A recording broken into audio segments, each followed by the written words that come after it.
विद्यार्थियों, मैं राजेश गुप्ता, सहायक आचार्य राजनीति विज्ञान, बाबू शोभाराम राजकीय कला महाविद्यालय अलवर।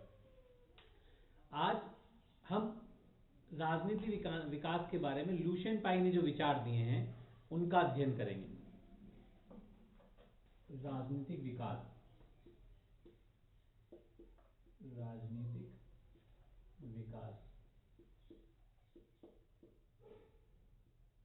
जो लुशियन पाई का सिद्धांत है, जो इन्होंने विचार दिए हैं, उनके बारे में पढ़ना चाहेंगे। इससे पहले जो मैंने वीडियो डाले हैं उसमें आपको राजनीतिक आधुनिकीकरण और राजनीतिक विकास, इनमें क्या अंतर है, इनको मैंने बताने का प्रयास किया। राजनीतिक विकास की क्या विशेषताएं हैं, क्या अर्थ है, इसके बारे में भी मैं अपना YouTube पर वीडियो अपलोड कर चुका हूं। आप महाविद्यालय के YouTube चैनल को सब्सक्राइब कर इन सभी वीडियो को देख सकते हैं।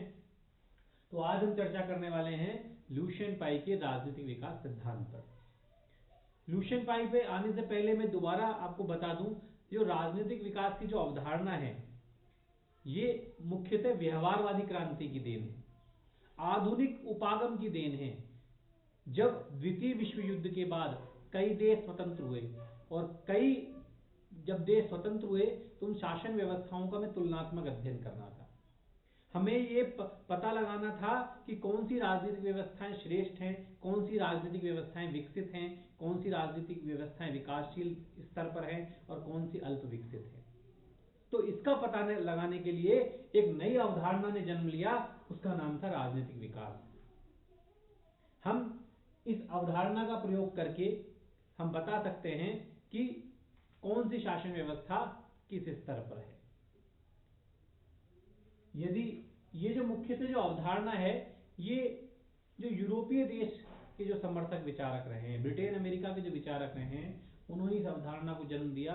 वो कहते हैं कि जैसा अमेरिका जैसे देशों में, ब्रिटेन जैसे देशों में जिन आधारों पर लोकतंत्र आया, जैसी व्यवस्थाएं वहां चल रही हैं अमेरिका और ब्रिटेन में लोकतांत्रिक व्यवस्था के अनुरूप, यदि उन व्यवस्थाओं को यदि अन्य देश स्वीकार कर लें, तृतीय विश्व के देश स्वीकार कर ले, विकासशील देश स्वीकार कर ले, तो वो भी उनकी तरह समृद्ध हो सकते हैं।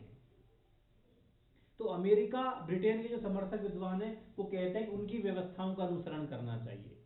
जो पश्चिमी देशों का जो लोकतंत्र है, उनके अनुरूप संस्थाओं का निर्माण करके हम अपने देश को भी राजनीतिक विकास के रूप से सुदृढ़ बना सकते हैं। तो इस प्रकार जो अमेरिका ब्रिटेन के जो समर्थक विचारक हैं वो कहते हैं कि उनकी शासन व्यवस्थाओं के जो गुण हैं, जो लोकतांत्रिक व्यवस्था के जो लक्षण हैं, उनको यदि विकासशील और अविकसित देश स्वीकार कर ले तो वो राजनीतिक विकास के अच्छे स्तर को प्राप्त कर सकते हैं। दूसरी ओर हम यदि सोवियत संघ और चीन के जो विचारक हैं उनकी बात करें तो वो कहते हैं कि सोवियत संघ और यदि चीन के मॉडल को स्वीकार कर लिया जाए तो विकासशील देश, अविकसित देश राजनीतिक विकास के उत्कृष्ट स्तर को प्राप्त कर सकते हैं। तो इस प्रकार दो स्वरूप हमारे सामने हो गए। कुछ विद्वान तो कहते हैं कि आप अमेरिका और ब्रिटेन के लोकतांत्रिक मॉडल का अनुसरण करें। कुछ विद्वान जो सोवियत संघ और चीन की विचारधारा के समर्थक हैं, वो कहते हैं कि सोवियत संघ अथवा चीन के मॉडल का अनुसरण करके हम राजनीतिक विकास के अच्छे स्तर को प्राप्त कर सकते हैं। तो इस प्रकार राजनीतिक विकास एक अलग प्रक्रिया है, अलग अलग विचारकों ने इसे अलग अलग रूप में देखा है। लेकिन इसका सामान्य अर्थ बता दें, इसका सामान्य अर्थ यह है कि जो आधुनिक युग में जो लोकतांत्रिक व्यवस्थाओं के जो गुण हैं, जो संस्थाएं हैं, जो व्यक्ति के अधिकार, व्यक्ति की स्वतंत्रता और समानता की और बंधुत्व की भावना हेतु जो प्रावधान आवश्यक है, जिन संस्थाओं का होना जरूरी है, उन संस्थाओं का निर्माण किसी संस्था के द्वारा अर्थात किसी देश में उन संस्थाओं का निर्माण किया जाना चाहिए। यदि कोई देश लोकतांत्रिक व्यवस्थाओं के अनुरूप उन संस्थाओं का, उन विचारों का निर्माण कर लेता है तो राजनीतिक विकास के उत्कृष्ट स्तर को प्राप्त कर सकता है। उदाहरण के लिए हम अमेरिका और जब ब्रिटेन की बात करते हैं तो ये देखते हैं कि जो वहां के जो लोग हैं वो राजनीतिक एक विचारधारा की दृष्टि से हम बात करें या राजनीतिक रूप से बात करें तो वो राजनीति में सक्रिय रुचि रखते हैं। देश में कौन सी घटनाएं कैसी घट रही है और वो लोग उन घटनाओं को कितना प्रभावित कर सकते हैं, उसमें वो सक्रिय भागीदारी दिखाते हैं। इसीलिए यूरोपीय देशों को विकसित श्रेणी में रखा जाता है। हमारे यहाँ भी, हम अपने भारत जैसे देश की बात करूं तो हम भी, कुछ लोग यहाँ सक्रिय भागीदारी निभाते भी हैं, लेकिन यहाँ उतना सक्रिय योगदान नहीं है, हम उस स्तर तक नहीं पहुंच पाए हैं। लेकिन कुछ देश में, बांग्लादेश जैसे देशों की बात करूं मैं, और अविकसित देशों की बात करूं, तो वहाँ यह स्तर न्यून है अभी, वहाँ उनको काफी प्रयास करने की जरूरत है। तो इस प्रकार राजनीतिक जो विकास क्या है, लोकतांत्रिक शासन व्यवस्था के अनुरूप संस्थाओं का निर्माण करना, उनके अनुरूप संस्थाओं का निर्माण किया जाए तो विकसित देश के अनुरूप ही विकासशील देश और अविकसित देश बन सकते हैं। तो ये राजनीतिक विकास की परिभाषा है, और राजनीतिक विकास की अवधारणा के जन्मदाता हैं ल्यूशियन पाई। ल्यूशियन पाई, इन्होंने राजनीतिक विकास की अवधारणा के जन्मदाता माने जाते हैं। इन्होंने राजनीतिक विकास को बहुत अच्छे रूप में परिभाषित करने का प्रयास किया। इन्होंने राजनीतिक विकास के बारे में बताया है कि यदि जो विकासशील देश हैं वो अमेरिका और ब्रिटेन में जैसा लोकतंत्र चलता है उनके अनुरूप, अर्थात पाश्चात्य नमूना, उनको पाश्चात्य देश बोलते हैं, तो ब्रिटेन अमेरिका जैसे जो पाश्चात्य देश हैं उनके अनुरूप जो लोकतंत्र के जो वहां तत्व मिलते हैं, उन तत्वों को विकासशील देश अपने देश में स्थान दे दें, अपने संविधान में स्थान दे दें। ब्रिटेन अमेरिका में जैसी संस्थाएं हैं लोकतंत्र के अनुरूप, उनके अनुरूप ही जो विकासशील देश उन संस्थाओं का निर्माण कर लें, अर्थात पाश्चात्य नमूने का जो लोकतंत्र है उसको विकासशील देश स्वीकार कर लें, उसको सफल बना लें, तो वो राजनीतिक विकास के उत्कृष्ट स्तर को प्राप्त कर सकते हैं। तो ल्यूशियन पाई क्या कहते हैं, विकासशील देशों में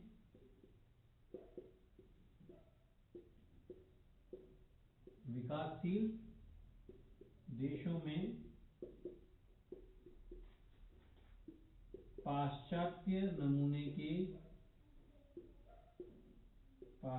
नमूने के लोकतंत्र का सफल सुदृढ़ीकरण,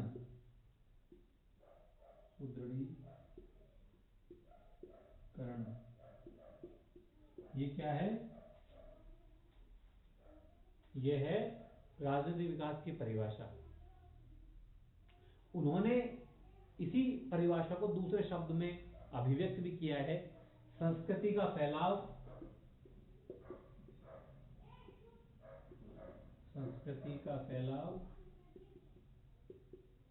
एवं पुरानी मांगों का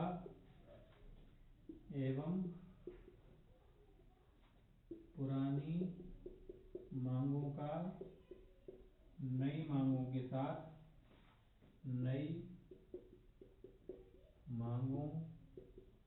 साथ समायोजन।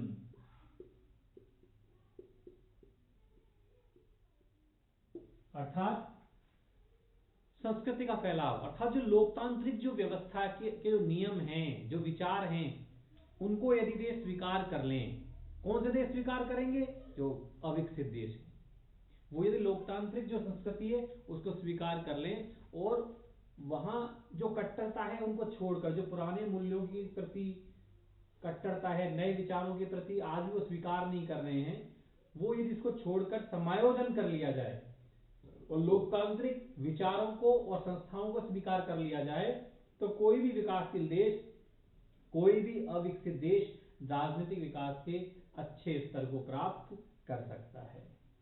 अब ल्यूशियन पाई ने ऐसे एक साधारण उदाहरणों से समझाने की कोशिश भी की। उदाहरण के लिए, यदि किसी भी देश में उत्तरदायी शासन है, उत्तरदायी शासन का मतलब जो वहां की सरकार है वो जनता के प्रति उत्तरदायी है, सीमित है, सीमित का मतलब उसके पास असीमित शक्ति नहीं है, वो अपनी संविधान की जो भावना है, संविधान में जो शक्तियां दी गई है उनके अनुसार उनका वो प्रयोग कर रही है, वो संविधानवाद की भावना के अनुसार कार्य करती है। संप्रभुता की अंतिम शक्ति जनता में निहित है। यदि वह बहुदलीय शासन व्यवस्था है, कई दलों को शासन प्रक्रिया में भाग लेने का अधिकार है, कोई भी दल चुनाव जीत सकता है, और जो दल चुनाव जीतेगा, जो गठबंधन चुनाव जीतेगा, उसको सरकार बनाने का मौका मिलेगा। ये सब प्रक्रिया में वह लोकतांत्रिक तरीके से हो रही है। स्वतंत्र चुनाव प्रक्रिया स्वतंत्र रूप से चल रही है, वहां अधिनायकवाद नहीं है, वहां तानाशाह नहीं है, वहां सारी प्रक्रियाएं लोकतांत्रिक नियमों के अनुसार संचालित हो रही है। तो इसका मतलब वहां पे क्या है, राजनीतिक विकास है। इस प्रकार लुशियन पाई के अनुसार सीधा मतलब यह है कि यदि जो अमेरिका ब्रिटेन जैसे जो पाश्चात्य देश हैं, वहां जो लोकतांत्रिक नमूने का जो वहां जिस लोकतंत्र का नमूना जो चल रहा है वहां पर, उसी नमूने को विकासशील देश या अविकसित देश स्वीकार कर लें तो राजनीतिक विकास के अच्छे स्तर को प्राप्त कर सकते हैं। इस प्रकार लुशियन पाई ने जो अमेरिका जो ब्रिटेन में जो लोकतंत्र का जो मॉडल चलता है, उस मॉडल को राजनीतिक विकास की दृष्टि से उस मॉडल को अच्छा माना है, और उसके अनुरूप जो विकासशील देश हैं, जो अविकसित देश हैं, उनको सलाह दी है कि वो इस मॉडल को स्वीकार करें, तब वो राजनीतिक विकास के अच्छे स्तर को प्राप्त कर सकते हैं।